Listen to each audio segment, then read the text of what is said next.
जय भीम नमो बुद्धाय सर्वांना जय स्वागत आहे या ठिकाणी. हिंद. आज आपण 10वी गाथा पाहणार आहोत बालवग्गातली आणि 69वी गाथा धम्मपदातली. आपण फार धावत चाललो नाही असं मला वाटतं. म्हणजे शांतपणे चाललोय आपण एक एक गाथा पुढे घेऊन, म्हणजे समजून घेतोय आपण. एक एक गाथा आपण समजून घेतो. म्हणजे उगीच गाथेचं पठण करायचं आणि अर्थ पाहायचा आणि अर्थ लक्षात घ्यायचा नाही. अर्थ वाचायचा पण अर्थ लक्षात घ्यायचा नाही. असं आपलं चाललं नाही. तर आपण त्या गाथेमध्ये शिरायचा प्रयत्न करतो, त्याच्या अर्थामध्ये शिरायचा प्रयत्न करतो आणि त्याचा आपल्या जीवनाशी काय संबंध आहे हेही आपण पाहतो. हा केवळ बौद्धिक अभ्यास नाही. म्हणजे काहीतरी वाचता येतं म्हणून आपण वाचतो असं नाही. आपण फार पंडित आहोत, ज्ञानी आहोत असंही आपल्याला कोणाला दाखवायचं नाही. आपल्याला हे पाहायचंय की याचा आपल्या जीवनाशी काय संबंध आहे. म्हणून आपण सती धम्मचिंतन म्हणतो याला. सती म्हणजे भान आहे. भान, आत्मभान, जागृती, होश, अप्पमाद, अवेकनिंग, अवेअरनेस अशा अर्थाचा हा सती शब्द आहे. आणि हा फार व्यापक शब्द आहे. हा आता आपल्याला दिवसेंदिवस लक्षात येत चाललेला असावं अशी मी आशा करतो. म्हणजे मला तरी त्याची खोली हा अभ्यास करताना जास्त जाणवायला लागली. सगळ्याच गोष्टी एकाच वेळेला कळत नाहीत. सगळ्याच गोष्टी एका वेळेला कळत नाहीत. जसं धम्माला महासागर म्हटलंय उदानमध्ये.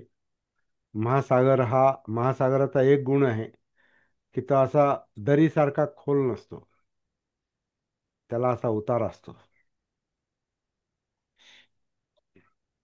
आणि तळाशी जायचं असेल, ज्याला जायचंय त्याला, ज्याला शोध घ्यायचा कोणत्याही मार्गाने, तो क्रमाक्रमानं तो खाली जाणार.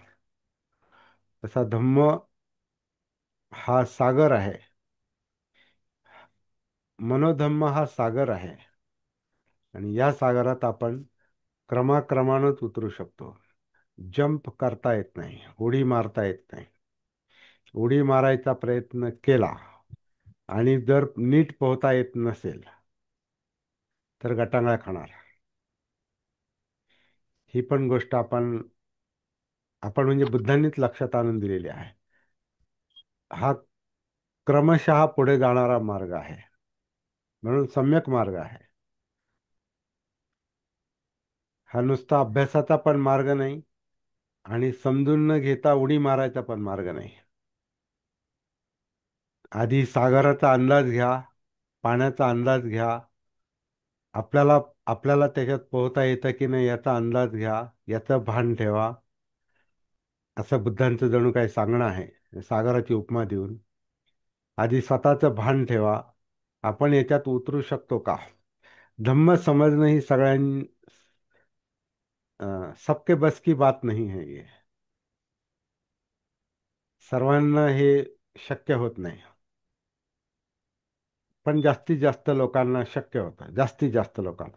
म्हणून बहुजन हिताय बहुजन सुखाय, जास्तीत जास्त लोकांना हे कळू शकतं. पण खूपच जे बाल असतात, मूढ असतात, अज्ञानी असतात, अजागृत असतात, भानावर नसतात, सतीमध्ये नसतात, त्यांचा काय म्हणू आपण, त्यांचा मेंदू चालत नाही. ते एक ते एक बौद्धिक अपंगत्व आहे ते. ते टेम्पररी असू शकतं. म्हणजे एखाद्या मोठ्या बालाला बुद्धासारखा एखादा माणूस भेटला,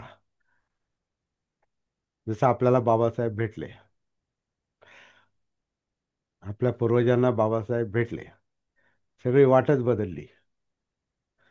तसा एखादा असा आघात करणारा किंवा जाग करणारा कोणी भेटला की मग ते गाढ झोपेत गेलेला पण दचकून उठतो, किंवा झोपेचं सोंग केलेला पण दचकून उठतो. आपण म्हणतो ना, झोपेचं सोंग केलेल्याला उठवता येत नाही. पण बाबासाहेबांसारखे लोक, बुद्धांसारखे लोक जे सोंग घेतात, त्यांना पण त्यांचे सोंग उतरवले त्यांनी. कारण सोंग हे नाटक असतं. सगळ्यांची नाटकच उतरवली त्यांनी, आपल्याही लोकांची आणि विरोधकांची पण. बुद्धांनी तेच केलेलं आहे. त्यामुळे हा जो विषय आहे, हा असा फार मलूल आणि असा फार काय म्हणतात, सो असा लाईटली घेण्यासारखा विषय नाही. सहज घेण्यासारखा विषय नाही धम्म हा विषय. असा आता दिवसेंदिवस मला तरी जाणवायला लागलं ते. आता हे धम्मपद मी तुम्हाला बोललो मी आधी पण, आता हे सगळ्या अख्ख्या 427 गाथांचं पठण केलेलं आहे. त्याचे 5,000 त्याला सीडी निघाल्या होत्या. याचं पठण लखनौमध्ये झालं. राजेश चंद्रांनी त्याचं हिंदी अनुवाद वाचला. मी त्याचं पाली पठण केलं होतं. आणि ते पठण करण्यासाठी मी अनेक वेळा ह्या गाथा वाचल्या. म्हणजे उच्चारासाठी, म्हणण्यासाठी, पठण करण्यासाठी मी त्या गाथा वाचल्या. अर्थही थोडाफार पाहिला. तर जास्त करून माझं लक्ष कशावर होतं, मला स्पष्ट उच्चार पालीचे जमले पाहिजेत. कारण हे रेकॉर्डिंग होणार आहे. आणि रेकॉर्डिंग होणार आहे म्हणजे लोक ऐकणार आहेत. लोकांच्या समोर चुकीचे उच्चार जायला नको, चुकीचे चुकीचं पठण जायला नको. म्हणून मी खूप प्रॅक्टिस केली. ते हिंदी रेकॉर्डिंग होण्याच्या आधी मला वाटतं त्याच्या आधी मी 4-5 वर्ष प्रॅक्टिस केलेली आहे. आणि अ, हे रेकॉर्डिंग पाली हिंदी होतं. पण त्याच्या आधी पाली मराठीचं पण मी काही रेकॉर्डिंग थोडंसं एक ट्रायल बेसिसवर मी करून घेतलं होतं. त्याचं पाली पठण मी केलं आणि माझ्या मुलाकडून मी ते अ, मराठी वाचन करून घेतलं. त्याचा आवाजही चांगला आहे. आणि तो कॉम्प्युटर क्षेत्रातला असल्यामुळे त्याने रेकॉर्डिंग पण केलं. आणि मला ते आवडलं ते. म्हणजे ते भारदस्त वाटलं मला ते. आणि मग मला आणखी प्रेरणा मिळत गेली, आणखीन प्रेरणा मिळत गेली. आणि मग त्रैलोक्यमध्ये असताना त्याचं स्टेजवर पण बऱ्याच वेळा पठण केलं. सांगण्याचा मुद्दा असा आहे की धम्मपदाचं इतकं पठण केलं, पण आत्ता सध्या आपण त्याचा जो अर्थ लक्षात घेतोय, त्याची खोली, आता परत सागराचा मुद्दा आहे, त्याची खोली आत्ता जी लक्षात येते, ती आधी माझ्या लक्षात नव्हती आली. कधी कधी तुमच्याशी बोलताना काही शब्दांचा अर्थ मला पहिल्यांदाच कळतोय. शब्दांचा अर्थ म्हणण्यापेक्षा गाथेचा अर्थ. शब्दांचा अर्थ कळतो, पण गाथेचा अर्थ ही वेगळी गोष्ट आहे. कारण काही शब्दांचा गैरअर्थ पण केला जातो. आता हीच आज जी गाथा आपण पाहणार आहोत, ह्या गाथेचं भाषांतर चुकीचं आहे. हम्म. ते कसं चुकीचं आहे मी तुमच्या लक्षात आणून देतो. पण मी जे पठण केलं त्यावेळेला, ते फक्त पठणासाठी पठण केलं मी ते. अर्थ थोडाफार माहिती होता. आता थोडा पालीचा विद्यार्थी असल्यामुळे अर्थ शोधणं, किंवा भाषेचा विद्यार्थी असल्यामुळे मला काय म्हणतात, शब्दांचे अर्थ पाहण्याची एक मला सवय आहे. कोणताही शब्द आडला की मी पटकन डिक्शनरी काढतो. माझ्याकडे 7-8 डिक्शनरी आहेत. आता त्याची गरज कमी पडते, कारण आता ऑनलाईन सगळं आलेलं आहे. आपल्याला मोबाईलमध्ये किंवा तुमच्या कॉम्प्युटरमध्ये पटकन डिक्शनरी ओपन होते आणि नुसता शब्द टाईप करा, लगेच त्याचा अर्थ तुम्हाला मिळतो. गुगल ट्रान्सलेटमध्ये मिळतो. पण शब्दांचा अर्थ शोधायची मला एक आधीपासून सवय आहे. त्याचा मला फायदा होतो. परंतु खरा फायदा मला आत्ता जाणवतो की आपण त्याच्यावर शांतपणे, जागृतपणे चिंतन करतो. चिंतनानं अर्थ लागतो. वाचण्याने नाही लागत, किंवा नुसताच शब्दाला शब्द मिळाला, भाषांतर मिळालं म्हणजे कळालं असा त्याचा अर्थ नाही. शब्दाचा अर्थ कळणं वेगळं आणि अर्थाचा गर्भित अर्थ कळणं वेगळं. म्हणजे आणखीन खोली, पुढचा अर्थ कळणं वेगळं. आणि अर्थानुसार गर्भित अर्थानुसार अनुभव येणं ही आणखीन पुढची गोष्ट आहे. आणि अनुभव येण्यासाठी आपल्याला स्वतःचं भान पाहिजे, स्वतःची सती पाहिजे. आपल्याला कळालं पाहिजे आपण काय करतोय. गाफील अवस्थेत धम्म शिकू शकत नाही आपण, त्याला जागृतीच पाहिजे. जसं बुद्धांना आपण सम्मा संबुद्ध म्हणजे संपूर्ण जागृत म्हणतो. तर आपण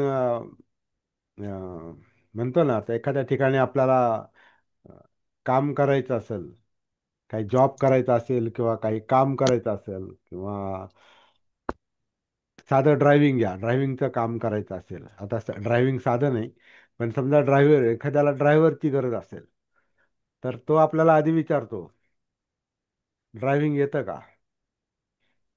तर आपण काय म्हणून त्याला, हो येतं. तर तो म्हणेल कशावरून? तर आपण म्हणतो माझ्याकडे लायसन आहे. लायसन जरी असलं तरी तो गाडीवाला काय म्हणतो, चला आपण एक बघू, म्हणजे तुम्हाला ट्रायल घेऊ. तो म्हणत नाही, बोलून नाही दाखवत, पण तो ट्रायल घेतो. खरा म्हणजे शहाणा गाडीवाला असेल तर.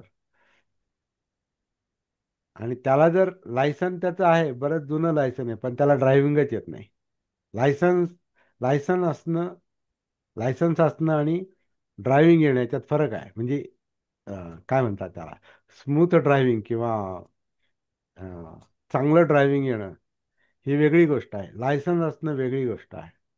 तर मग तो गाडीवाला काय म्हणतो, जर त्याला जाणवलं नाही याला, हा फार रफ ड्रायव्हिंग आहे याचं, फार निष्काळजीपणानं चालवतो, नाही मग याच्या हातात गाडी द्यायला नको. हा ड्रायव्हर आहे, याच्याकडे लायसन आहे, पण त्याला येत नाही, ड्रायव्हिंग येत नाही. मग जो शहाणा गाडी मालक जो असतो तो, नाही, तुमच्याकडे ते काम नाही देऊ शकत. किंवा ऑफिसमध्ये आपण जेव्हा आपल्याला एखाद्या अं, एखाद्या खात्यामध्ये किंवा एखाद्या संस्थेमध्ये जेव्हा आपल्याला कालच्या गारठ्याचा थोडासा परिणाम, अं, एखाद्या कार्यालयामध्ये किंवा हॉस्पिटलमध्ये किंवा कुठेही आपल्याला जेव्हा बोलावलं जातं इंटरव्ह्यूसाठी, तेव्हा आपली सर्टिफिकेटं पाहतात. सर्टिफिकेटं पाहून ते थांबत नाहीत, तुमची इंटरव्ह्यू घेतात. इंटरव्ह्यूमध्ये बाकीचे प्रश्न विचारतात. हां चला, आता पास आहेस तू, ग्रॅज्युएट आहेस आणि या अमक्या क्षेत्रातलं ज्ञान आहे आणि म्हणून तुम्ही पात्र आहात, असं ते ठरवत नाहीत. तुम्हाला दुसरे प्रश्न तुमचा IQ तपासतात, बुद्ध्यांक तपासतात, किंवा आपल्या क्षेत्राशी संबंधित जिथं त्याला काम करायचं त्याचं, तिथं तो कामाला पात्र आहे की नाही, डिग्री व्यतिरिक्त, पात्रते व्यतिरिक्त त्याची पात्रता जी तपासली जाते त्याच्यावरून त्याची निवड केली जाते. म्हणजे कोणत्याही गोष्टीला पात्रता पाहिजे असते. धम्म समजून घेण्याला पण पात्रता पाहिजे. ती पात्रता आपण डेव्हलप केली पाहिजे. आपण फार लाईटली काही गोष्टी घेतो. धम्म म्हणजे एक लाईटली, त्याला इतर धर्मासारखाच हा पण आहे, बुद्ध धम्म आहे. आणि मग तिकडे जसे कर्मकांड, इकडे कर्मकांड करायचे, तिकडं ध्यान आहेत, इकडं पण ध्यान आहेत, तिकडं पण त्यांचा पवित्र धर्मग्रंथ आहे, इकडं पण पवित्र धर्मग्रंथ आहे. काहींना तर असं वाटतं तिकडं त्यांचा देव आहे, ते इकडं आमचा बुद्ध देव आहे.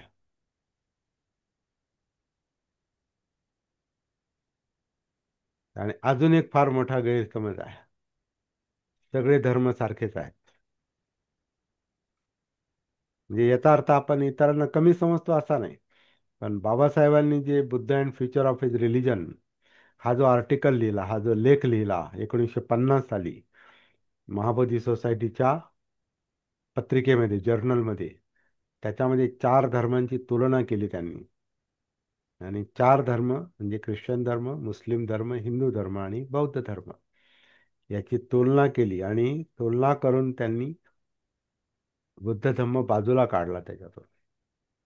आणि सर्व धर्म समभाव ही लुच्चेगिरी आहे असं त्यांना वाटायचं.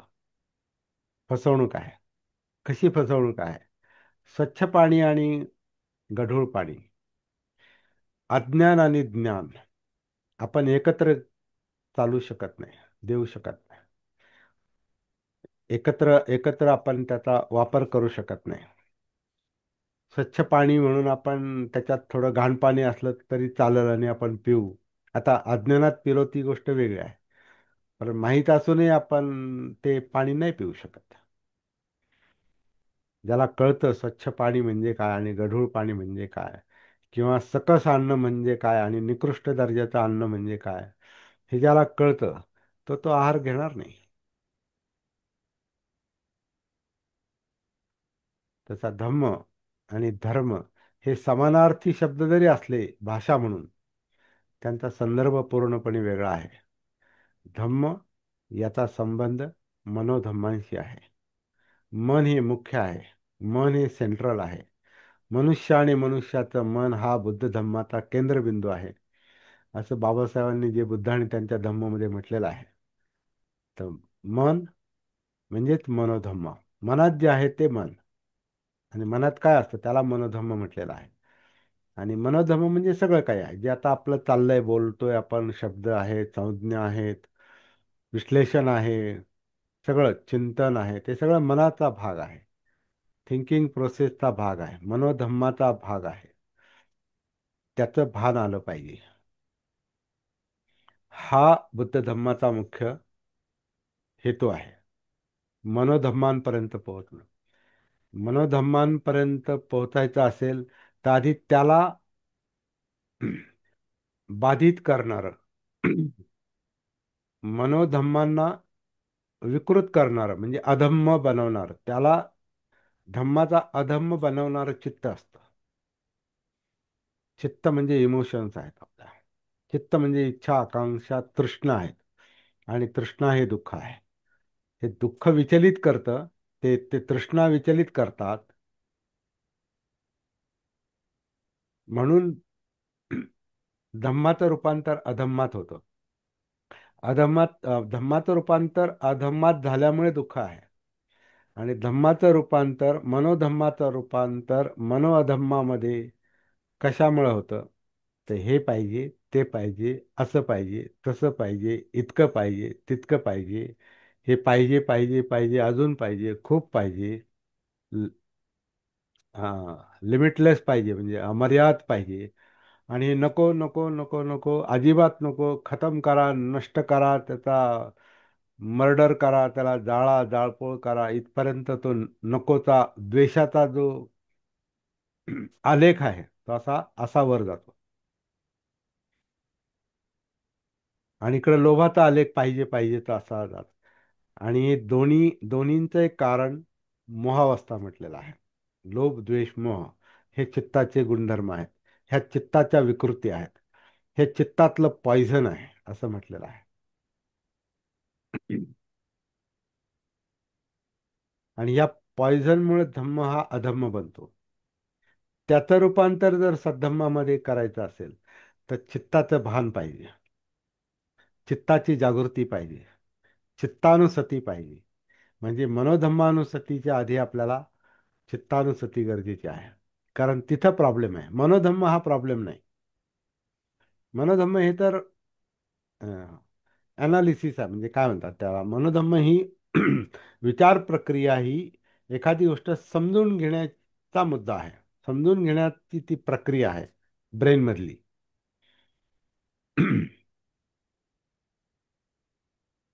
धम्मविषय ब्रेनमधली ती विचार प्रक्रिया म्हणजे एखादी गोष्ट आपण आपलं मन ते समजून घेतं. आता आपण चिंतन करतो म्हणजे काय, तो मुद्दा आपण समजून घेतो. समजून घेतो म्हणजे काहीतरी चिंतन चाललेलं आहे. पण काहीही चिंतन करून उपयोगाचं नाही.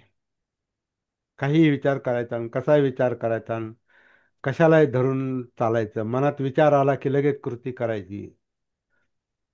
तिथे सगळा घोटाळा होतो.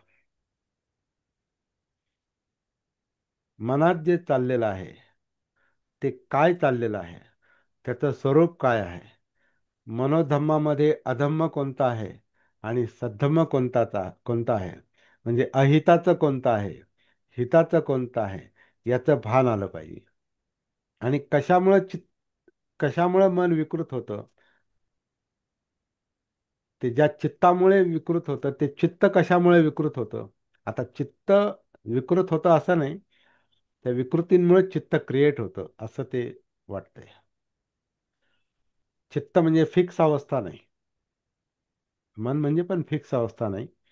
पण चित्त म्हणजे फिक्स अवस्था नाही, ती कार्यकारण भावातून त्या त्या क्षणी निर्माण होणारी ती गतिशील अवस्था आहे, ती चित्तावस्था आहे. म्हणजे लोभाचा एखादा विषय आपल्याला दिसला, ऐकू आला, किंवा गंध आला, किंवा पदार्थाची चव घ्यायची इच्छा झाली, तर त्याच्यातून ते चित्त क्रिएट होतं. लोभचरित चित्त, द्वेषचरित चित्त, आणि मुळात ते मोहचरित असतं. म्हणजे मोह म्हणजे सती नसलेली अवस्था, भान नसलेली अवस्था, अजागृत अवस्था, त्याला मोह म्हटलेला आहे. अविद्या. तर ज्या क्षणी लोभाचा विषय निर्माण होतो किंवा द्वेषाचा विषय निर्माण होतो त्या क्षणी चित्त क्रिएट होतं. त्याला चित्त म्हटलेलं आहे. चित्त ही फिक्स अवस्था नाही, ती एक प्रक्रिया आहे, भावनिक प्रक्रिया आहे, आणि ती निसर्गातूनच आलेली आहे. कारण ते तृष्णेतूनच जन्म आहे, अविद्येतूनच जन्म आहे. आपल्याला माहिती नाही ते. आपण इथं कसे काय आहोत हे आपल्याला माहिती नाही. कारण आपला जन्म अविद्येतून झाला म्हणून जन्म आठवत नाही आपल्याला.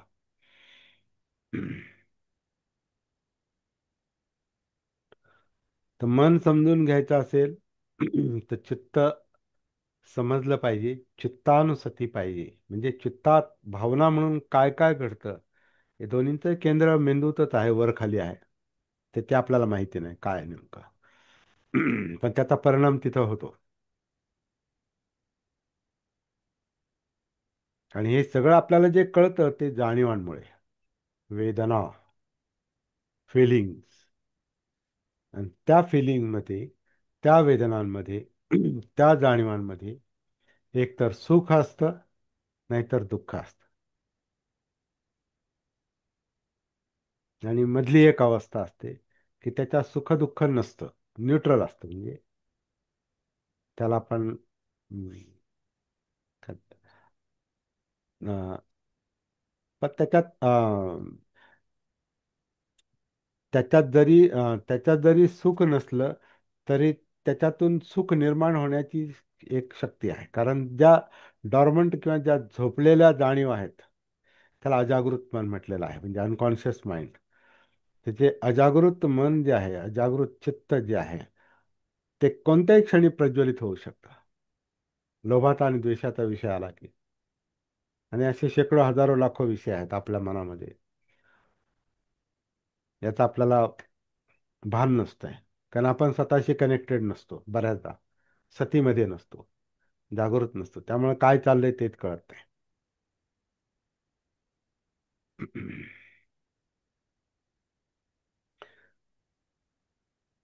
सुख वेदना, दुःख वेदना, असुख अदुःख वेदना. तर असुख अदुःख वेदना म्हणजे मला वाटतं ते जाणवत नाही म्हणून त्या असुख अदुःख आहेत.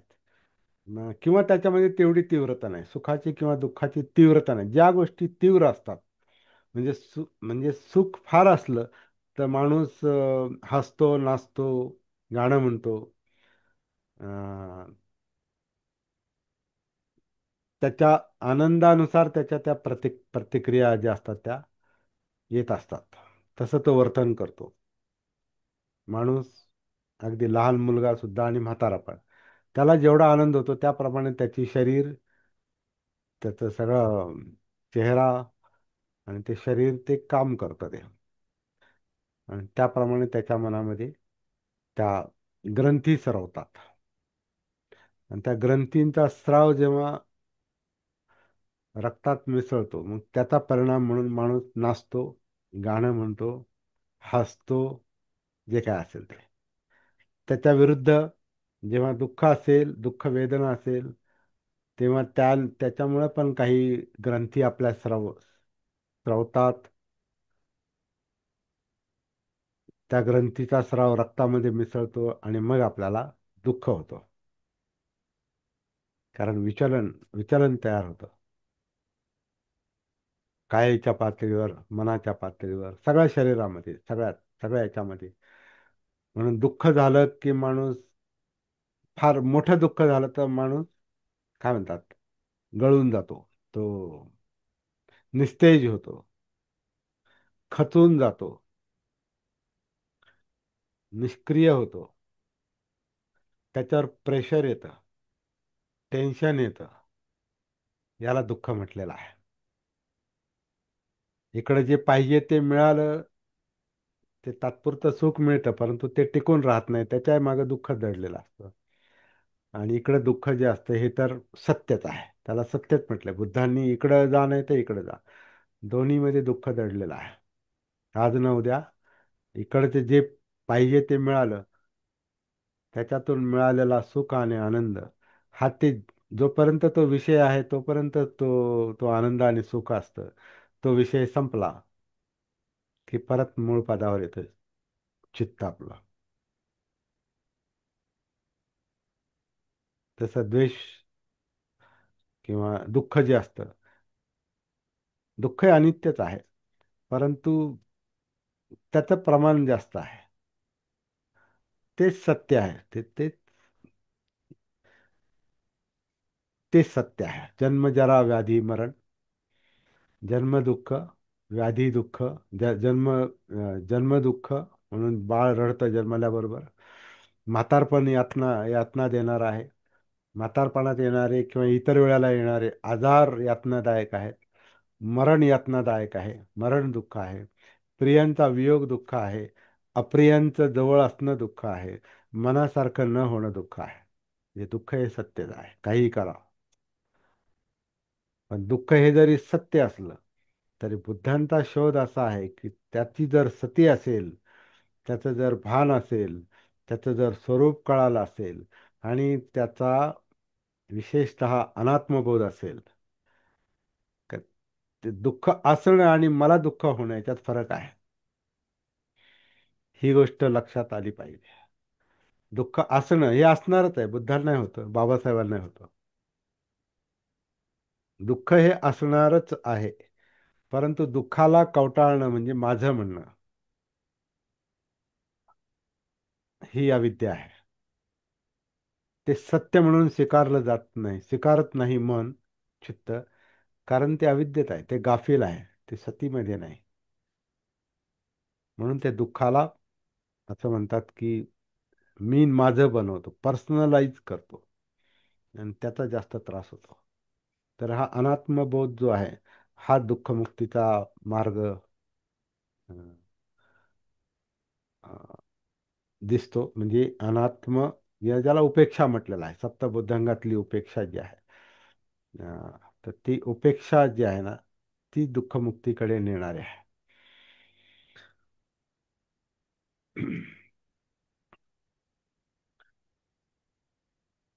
तर जाणीवा ज्या कायेमध्ये आहेत त्या कायेचं भान आलं पाहिजे. आपला सगळी धडपड जी चाललेली आहे ती त्याच्यासाठी, कायेत उतरण्यासाठी चालली. आताची सध्याची धडपड कायेत उतरण्यासाठी चाललेली आहे. मुख्य मुख्य गोष्ट. बाकी पुढचं काम ज्याला त्याला करायचंय, तिथं ते प्रत्येक वेळेला सांगू शकत नाही आपण. एकदा कनेक्ट व्हायचं स्वतःशी, एकदा स्वतःमध्ये उतरायचं, कायेमध्ये उतरायचं. आणि कायेमध्ये उतरणं सोपं जावं म्हणून आनापानसती सांगितलेली दिसते. कारण आनापान हे कायेचाच भाग आहे, कायेतली एक क्रिया आहे, आणि ती ह्या धडामध्ये चाललेली आहे. ते काय चाललंय अनापान म्हणून, त्याचं जे आकुंचन प्रसरण आहे, त्याचं जे वर खाली होणं आहे पोटात, छातीत किंवा पाठीचा भाग, ही जी पोकळी आहे, त्या पोकळीमध्ये अनापान म्हणून काय चाललेलं आहे, पोटाची हालचाल, छातीची हालचाल, फुफ्फुसांची हालचाल, इथून सुरुवात करायला सांगितली. पण तिथं अडकायचं नाही. कारण मुख्य काम जे आहे हे कायेमध्ये उतरायचे. कायेत पण अडकायचं नाही. जाणीवा जाणवल्या पाहिजेत. वेदना, फिलिंग, वेदनात पण अडकायचं नाही. त्याच्यातलं जे सुख दुःख आहे त्याच्या कारणाकडे वळायचं आहे. ते चित्त आहे. ते दुःख देणार आहे. लोभ, द्वेष आणि मोहावस्था, बधिरावस्था, अविद्या. म्हणून त्या कारणाकडे वळायचे. आणि हे तिकडे, हे सगळ्याचा बोध करून देणारे जे असतात ते मनोधम्म असतात. पण ते जागृत असतील तर ती सगळी काय म्हणतात, संशोधनाची ही जी काही प्रक्रिया आहे ती आपल्याला जागृत मनोधम्मांमुळे लक्षात येते. पण जागृत मनोधम्मांपर्यंत पोहोचायच्या आधी, म्हणजे मनोधम्मांपर्यंत पोहोचायच्या आधी जागृतीनं चित्ता चित्त समजलं पाहिजे. चित्ताचे गुणधर्म लक्षात आले पाहिजेत. त्याच्या जाणीवा लक्षात आले पाहिजेत, म्हणजे वेदना, फिलिंग. आणि हे सगळं कायच चाललंय म्हणून काया लक्षात आली पाहिजे. अनापान सती याच्यासाठी आहे. पण ती फक्त सुरुवात आहे, शेवट नाही.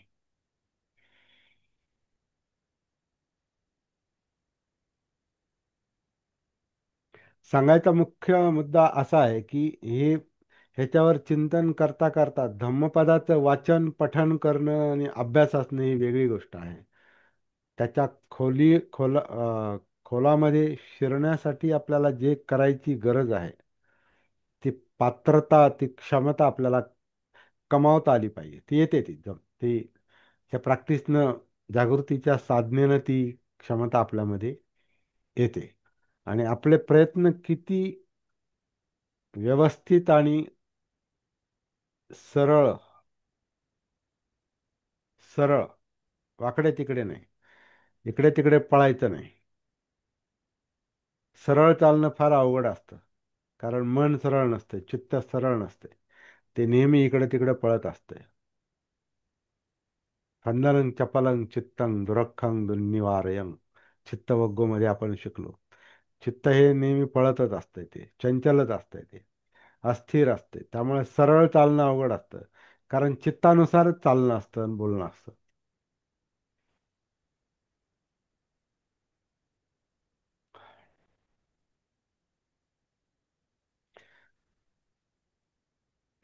तर साधना समजून घेऊन सरळ करता आली पाहिजे. सरळ, उजूपटी पन्नो. मार्ग कसा पाहिजे? सरळ. जिथं कन्फ्युजन आहे, जिथं गोंधळ आहे, जिथं रमणं आहे, जिथं गुंतून पडणं आहे, जिथं कर्मकांड आहे, जिथं असंच करा आणि तसंच करा असं आहे, ज्याच्यामुळे आणखीन बधिरता येते, अशा काही साधनं आहेत. तिथे जाग होत नाही आपण. आपण बधीर होतो, आपण निष्क्रिय होतो. ते अपंगत्वच आहे. ते माझं मत आहे, ते मानसिक अपंगत्व आहे. तर हा मुद्दा आपल्याला लक्षात घेतला पाहिजे. मला वाटतं हाच मुद्दा बुद्धांना बुद्धगयेमध्ये सापडलेला आहे. जागृती, सम्मा संबुद्ध, संपूर्ण जागृत. आता आपण मूळ गाथा पाहू. जी गाथा आपल्याला आज पाहायची, ती गाथा अं, आता लगेच लक्षात येईल, त्याचा अर्थ लक्षात येईल. ह्याच्यात जो अर्थ दिलेला आहे तो अर्थ चुकीचा आहे, हे मी आधी बोललेलो आहे. मधुवा मय्यती बाले याव पापं न पच्छति, यदा च पच्छति पापं बालो दुःखं निगच्छति. तर यांनी त्याचा अर्थ असा केलेला आहे की जोपर्यंत पाप कर्म फळ देत नाही, असं तर कुठे शब्द आलेला नाही. फळ देत नाही असा शब्द कुठे आलेला नाही. जोपर्यंत पापकर्म फळ देत नाही तोपर्यंत मूर्ख मनुष्य त्याला मधा समान, मधुवा, मधा समान मधुर किंवा गोड मानतो. परंतु जेव्हा पापकर्म फळ देते तेव्हा त्याला दुःख होते. माझ्या दृष्टीनं याचा अर्थ असा असायला पाहिजे. पश्चती म्हणजे दिसणे, पाहणे, जे आपल्याला जागृतीत दिसतं. जेव्हा आपल्याला भान आल्यावर जे आपल्याला दिसतं, जाणवतं, कळतं, समज, अंडरस्टँडिंग, दृष्टी.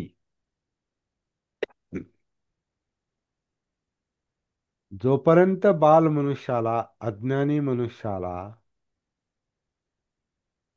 त्याचं वाईट कर्म दिसत नाही. पाप म्हणजे वाईट कर्म म्हणजे ज्याचा परिणाम दुःखात होतो.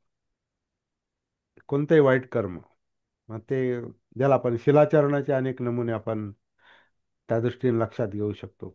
पानातिपात असो, नाही तर दीनदान असो, कामी सुमिच्छाचारा असो, मुसावादा असो, किंवा फरुत्सवाच्या कठोर बडबड असो, किंवा निष्कारण बडबड असो, संप फलाप वाचा असो, किंवा निंदाजनक वाचा असो, दुसऱ्याच्या कुटाळक्या करणं, दुसऱ्याची निंदा करणं अशी वाचा असो, किंवा लोभी चित्त असो, किंवा द्वेषयुक्त चित्त असो, किंवा अविद्येत असलेलं गाफील चित्त असो. हे जे आहेत ना, हे माणसाला पापकर्म करायला लावणाऱ्या ह्या मनोवस्था आहेत. प्राणातिपात, अदिन्नदाना, कामी सुमिच्छाचारा वगैरे वगैरे. आणि अशी बरीचशी जी शिलं जी सांगितलेली आहे. शिल म्हणजे काय, की जिथं चित्त विकृत होतं ते होऊ द्यायचं नाही. पण ते कसं करायचं ही गोष्ट थोडीशी, नियम सांगितल्याने तसं आचरण होत नाही. शिलाचरणाचे नियम सांगितले म्हणून कोणी शिलाचरण करतं असं होऊ शकत नाही. त्याला आपण आपण कसं वागतो, कसं वर्तन करतो, कसं बोलतो, आपलं चित्त कसं, आपलं मन कसं, याचं ज्याला भान असतं तोच शिलाचरण करू शकतो. आणि हे भान नसेल तर तो बाल मनुष्य आहे. आणि तो मनुष्य ही पापकर्म, वाईट कर्म करत राहतो. आता इथं असं म्हटलेलं आहे की जो अज्ञानी असतो, बाल असतो, त्याला ते पापकर्म हे पश्चती म्हणजे दिसतच नाही, पाहतच नाही, त्याला लक्षातच येत नाही. कारण तो अविद्येत आहे, कारण तो जागृत नाही, तो भानावर नाही. मग तोपर्यंत ते पापकर्म त्याला, कारण तिथं मार असतो ना. मार माराला त्याच्या इच्छेप्रमाणे जे मिळालं, समजा त्याला वाटलं की पानातिपात करावं आणि आपण ते केलं. एखाद्याला मारायचं तर आपण मारलं तर आपल्याला, आणि आपण बाल आहोत, समजा आपल्याला समजत नाही, त्याचा परिणाम आपल्याला माहिती नाही, आपण बाल आहोत. एखाद्याला मारायची इच्छा झाली, किंवा एखाद्याची हिंसा करायची इच्छा झाली,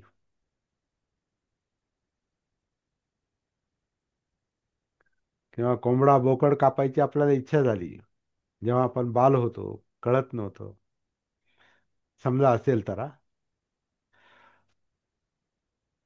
तेव्हा ते कळत नव्हतं, आपण सहज करायचो ते. कारण आपलं चित्त बाल होतं, आपलं मन बाल होतं. जेव्हा आपल्याला जाग येते, जेव्हा आपल्याला कळतं, पश्चती पाहतोय तो, त्याला समजतंय, तर जेव्हा समजायला लागतं तेव्हा मग त्यातल्या यातना कळतात. यथा यदाच पश्चती पापं, पाप दिसलं रे दिसलं. यदाच म्हणजे जेव्हा, ज्या क्षणी पश्चती पापं, पाप दिसतं जागृतीमुळे, तर त्या बाल माणसाला त्यातलं दुःख जाणवतं. म्हणजे तिथे तो बाल राहत नाही. पण जोपर्यंत तो बाल असतो तोपर्यंत त्याला पापही दिसत नाही, आणि त्याचे पापच दिसत नाही, त्यामुळे परिणाम दिसत नाहीत. म्हणजे दुःख कळत नाही, दुःखाचं कारण कळत नाही, दुःखाचं निवारण कळत नाही, आणि मार्गही कळत नाही. तर या गाथेचा अर्थ असा आहे. तर फळ मिळाल्यावर मग त्याला ते दुःख दिसतं वगैरे, तर फळाचा उल्लेख कुठे नाही याच्यामध्ये. पश्चाती म्हणजे पाहणं, दिसणं आहे. आणि दिसतं कधी? जागृत असल्यावर. जाणवतं कधी? जागृत असल्यावर. बाल माणसाला सुद्धा जर त्याचं पाप समजलं तर तो म्हणजे तो ज्ञानी होण्याकडे त्याची वाटचाल आहे. आणि कोणी परमनंटली बाल नसतो. परमनंटली कोणी अज्ञानी नसतो. कारण मन हे परिवर्तनशील आहे, चित्त परिवर्तनशील आहे, सगळंच परिवर्तनशील आहे. म्हणून सभ्ये संखारा अनिच्छाती यदा पय्याय पස්සती. हे जो प्रज्ञेनं पाहतो म्हणजे समजून घेतो, हे सगळं अनित्य आहे. अथ निबिंदती दुःखे, तिथे त्याला ते दुःखाचा बोध होतो आणि त्याच्यातून तो मुक्त होतो. त्यामुळे बाल अवस्था ही पण फिक्स अवस्था नाही. नाहीतर मग मूर्खांना बुद्धांनी धम्म सांगितलाच नसता, अंगुलीमालाकडे गेलेच नसते. पण त्यांच्या दृष्टीने अंगुलीमाल बाल नव्हता किंवा कोणीही बाल नव्हता. ती टेम्पररी अवस्था आहे. कारण अजागृत अवस्था ही टेम्पररी अवस्था आहे. सती नसलेली अवस्था ही टेम्पररी अवस्था आहे. मनुष्यानं जर पद्धतशीरपणे प्रयत्न केले तर अजागृतीचं रूपांतर जागृतीमध्ये होतं. अनकॉन्शियस माइंडचं रूपांतर कॉन्शियसमध्ये होतं. हीच खरी साधना आहे.